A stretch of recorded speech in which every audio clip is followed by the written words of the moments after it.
All right then, so we've looked at this whole idea of what we want to do. So we want to eventually get our trial balance, and from our trial balance we want to pull out our profit and loss, and we want to pull out our balance sheet.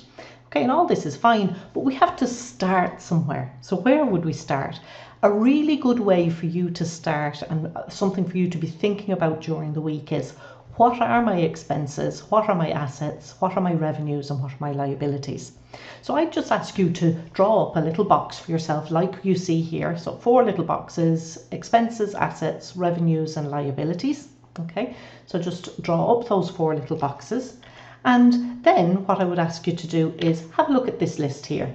So we've got rental income, bank loans, light and heat, and so on, all the way down along.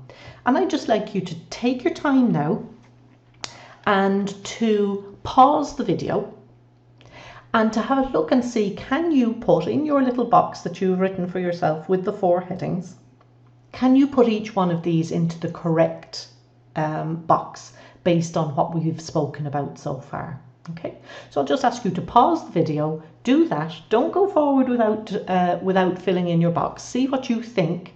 Are these revenues, expenses, assets or liabilities? You're going to figure out what you think they are, and then come back to the video and we'll have a look at what each section might be. Okay, so I just assumed that you had done that. So we had lots of expenses, and this would be typical for you.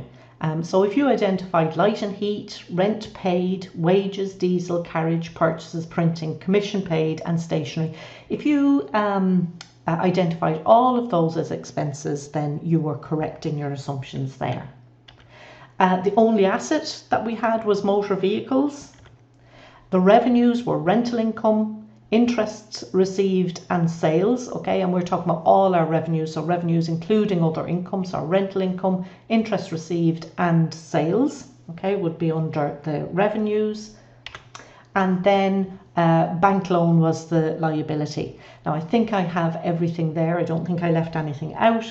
And the only one, just I wanted to make sure that you understood, is that the owner's own dwelling, for accounting purposes, it's not part of the business, so it wasn't one of your EARLs, so you wouldn't have it in your set of accounts. Now, it would be different if your dwelling was part of the business premises or something like that, but generally speaking, if you have your own home is not part of the business, then it doesn't get included in the business accounts. Now, I want to say something very important to you here, and that is that if you owed money as a sole trader, your own personal assets can be used to pay back the debts of the business. Okay, so we're only saying for accounting purposes, we're not saying for legal purposes. For accounting purposes, your home is not part of the business, and therefore it doesn't belong in your business accounts. Okay, so just this week, spend a little bit of time thinking about what happens in your business and deciding which EARLs are affected.